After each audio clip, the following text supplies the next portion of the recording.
Hi, this is Michael Azarad, Editor-in-Chief of the Talkhouse, and welcome to the Talkhouse Music Podcast.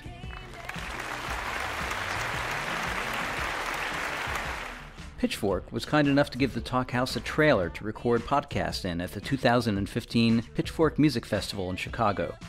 Thanks, Pitchfork.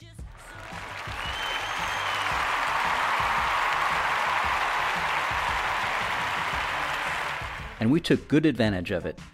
On Friday, Haim happened to be in town opening for Taylor Swift, and they showed up at the festival to watch their friend and collaborator Tobias Jesso Jr.'s set. And by the way, we also recorded a podcast with Jesso. Anyway, the ladies of Haim stuck around to catch their former tour mates Church's set, too.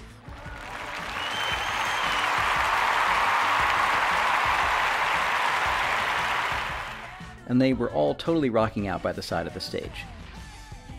Later, our producer Elia Einhorn bumped into Esty Haim in the VIP area and asked her if she'd been to doing a podcast with Lauren Mayberry, the lead singer of Churches. Sure, she said. We're her biggest fans. And then Esty's sister Danielle wanted to sit in, and when Alana Haim heard about it, she wanted in too. So we wound up with Lauren Mayberry from Churches in conversation with all three Haim sisters. It was pretty busy in that room with other bands coming and going, Wilco playing in the background, and 2 microphones for 4 people, but you'll get the gist. Topics covered. How to deal with getting hit in the face with a beach ball in front of thousands of people.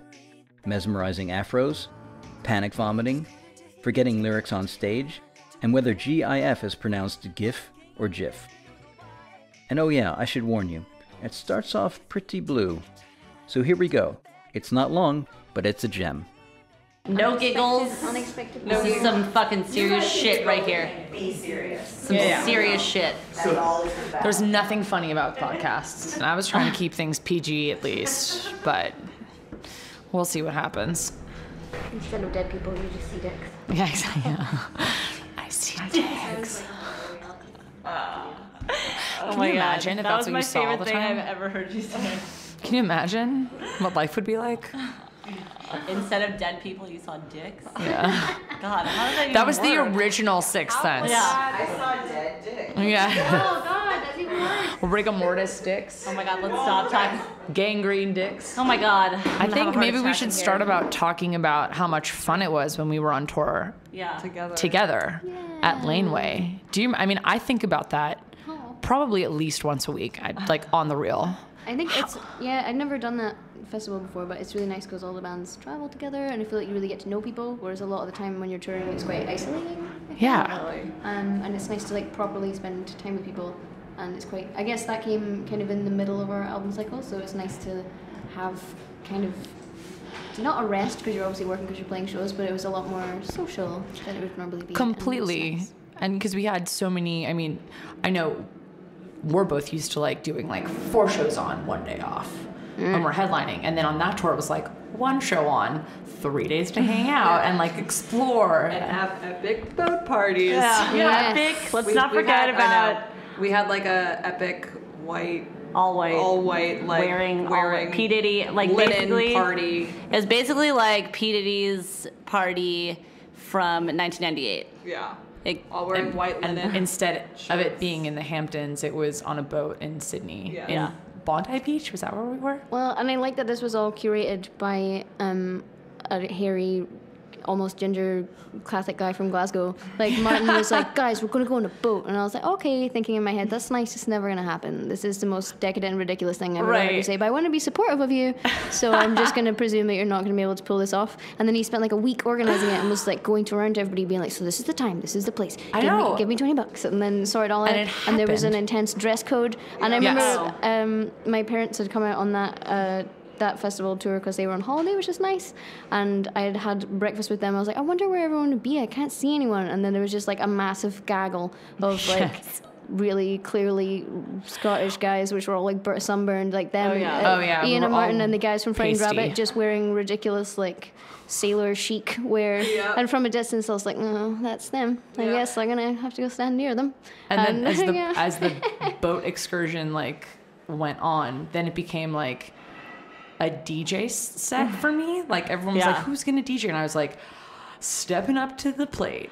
And and someone, I didn't have internet, and then someone on the boat was like, connect to my like weird Wi-Fi, and I was like, okay, and then I just kept buying songs. Like I was, someone was like, play Say You'll Be There, play like the Shamu theme. Like it was like the most random request. Yeah.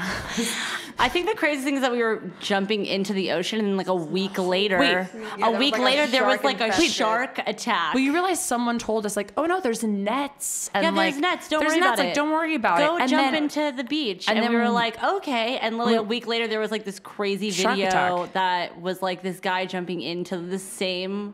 What was it, like a harbor? Yeah. Same place we were. Same place we were. There was a shark attack. There was like a major shark attack, and we were just like lulling. You were like, oh my God, let's all jump in together, and we all could have died. But good to know. Well, not only that, but like every Aussie I've talked to since then was like, that was the stupidest thing you could have done. Don't swim in the harbor. That's where all the like I don't know who told you that there were nets, or someone told me like there's tracking devices on every like shark, and I was like. Gullible, like gullible.com. Like, oh, okay, yeah, for sure. Tracking devices on every single shark in Bondi Beach. That makes sense. But was good. We actually did do work also. Yeah, and then we played shows. Yeah, but it was so much fun. I had the best time. It was so incredibly nice to be with so many amazing ladies. First of all, there were so many fun girls on that tour. It was good. It was really, really nice. The boys were good. Yeah, they were fine when they're not. They were fine. Being sunburned and trying to get people on boats. But yeah, and I guess we've seen each other at festivals a bit since then. But you guys are technically not working today. You just got corralled into late night promo. Just here for fun. Yeah. To see some stuff. See some stuff. Well, you killed it today. Yes. Thank you. I don't know. I mean, I'm I know very you didn't sweaty. see until you got off stage, but we were raging. Yeah. Thanks, guys. Raging. I mean, as we always do when we see you play, but it was so epic, and people were loving it. There was one guy in the front that had the floppiest, like, streamlined fro. Like, literally it was like a runway.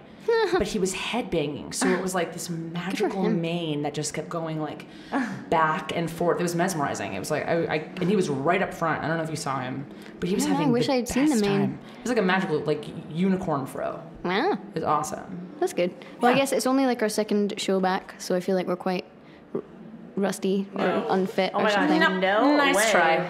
Nice try. But yeah, it's weird because I guess we played so many shows. Like pretty much like we were all playing on the same cycle as you guys, I think. And it's just weird to have taken like 8 months of not playing any shows. And I get like reasonably bad gig anxiety, but it's just like squared right now. Yeah. And today before I left the hotel, I was like, everything's fine. And then I just had like a panic vomit, and I was like, oh, I didn't know that was gonna happen. And I was like, oh, okay, good. Like 4 hours before the show, happened. just having a panic puke.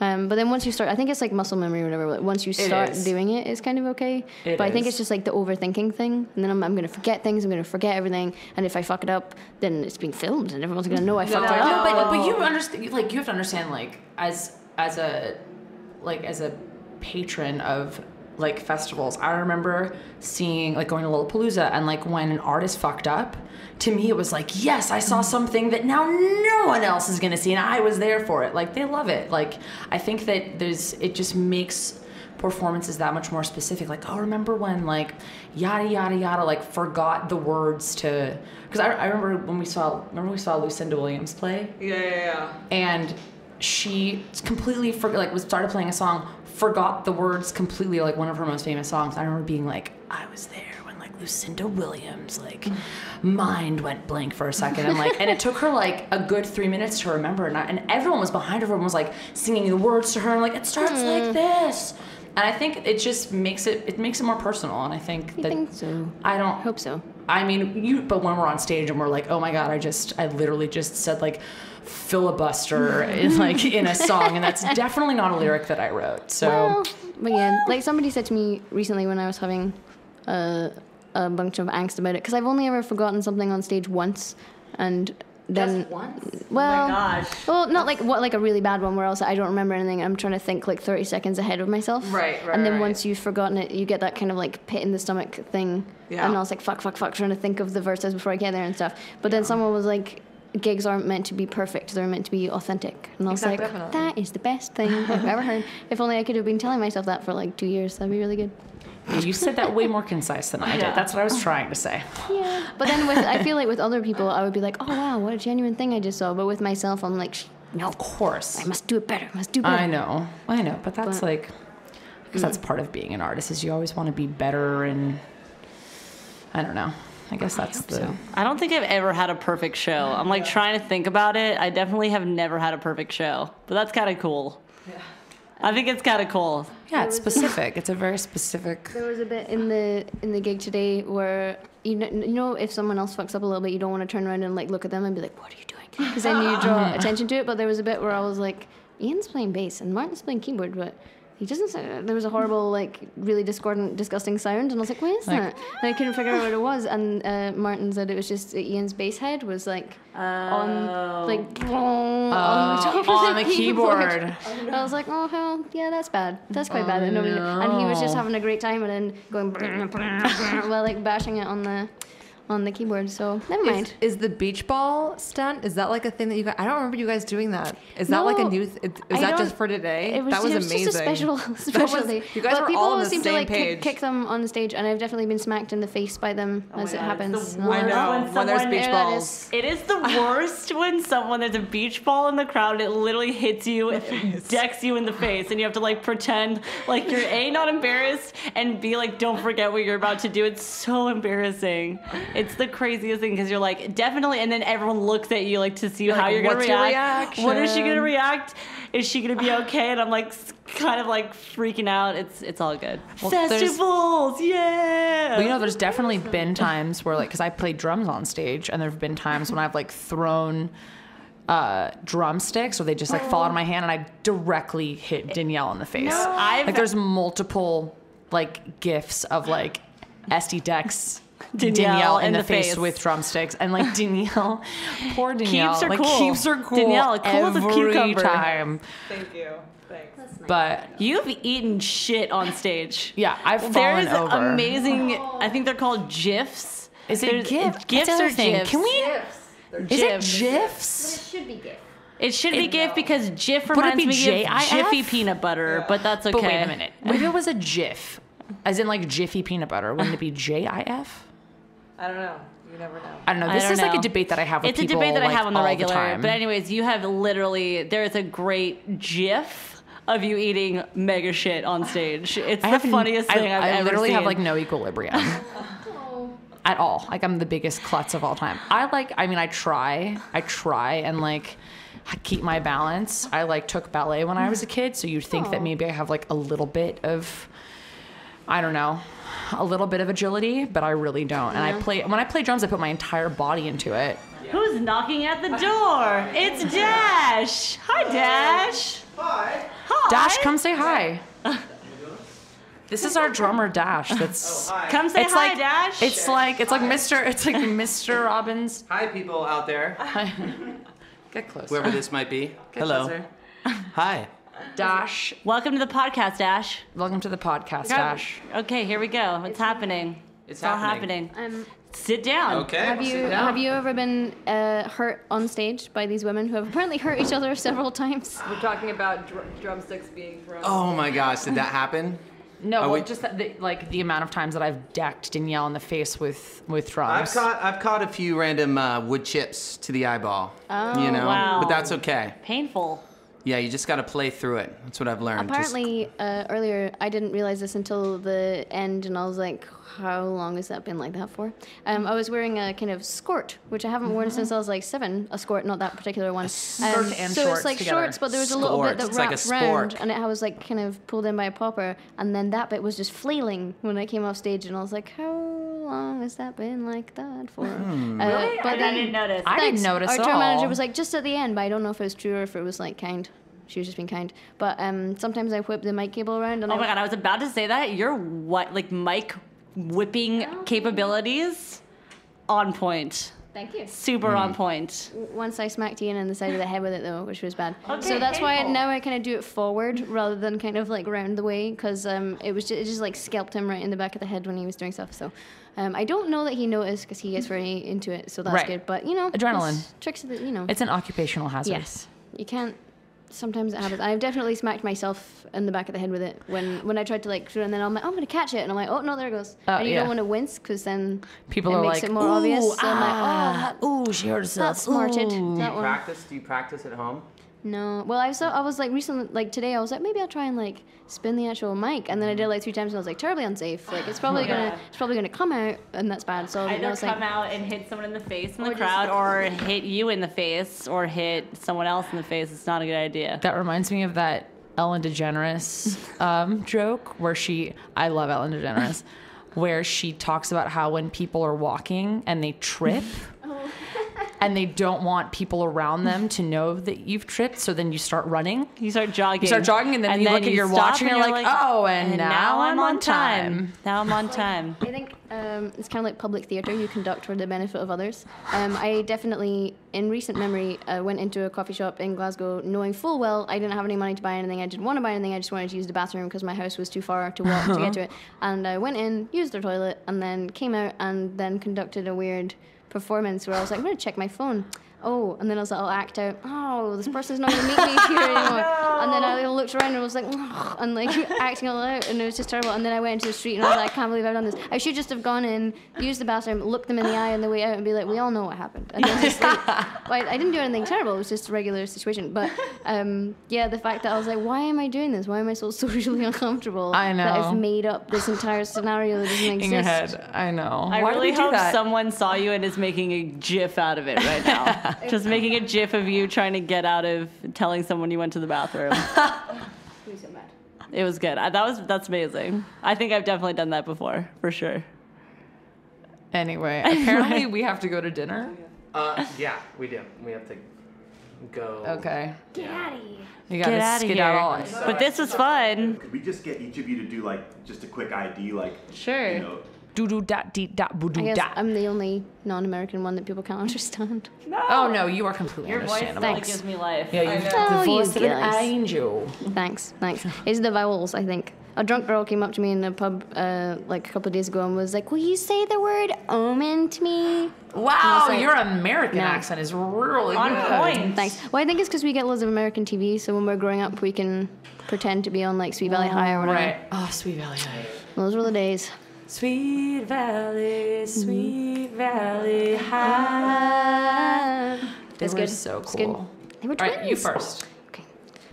This is Lauren from Churches, and you're listening to the Talk House Music Podcast. That was so good. It takes Well, like 4 times. Ian and Just take a gander at how many times it's going to make. Oh, God, here we go. Go high. Hi, we're Haim, and you're listening to the Top House Music. Talk House. Talk House. Fail. Do you want me to do there. it? Yeah, you. Okay, let's just say hi, we're Haim. Okay, ready? 1, 2, 3. Hi, we're Haim. And you're listening to the Talk House Music Podcast. Ow!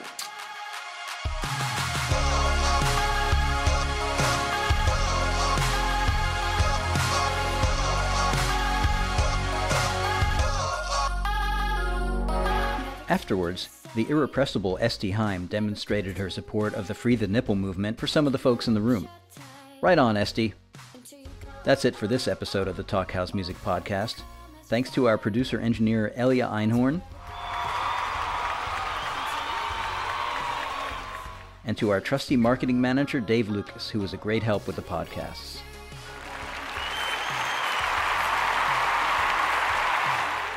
For more Talk House Music podcasts, and for some great writing about music by musicians, including Lauren Mayberry, please visit thetalkhouse.com/music. You can subscribe to the Talk House Music Podcast at iTunes, or visit our SoundCloud page. We were interesting, right? That was interesting stuff, right?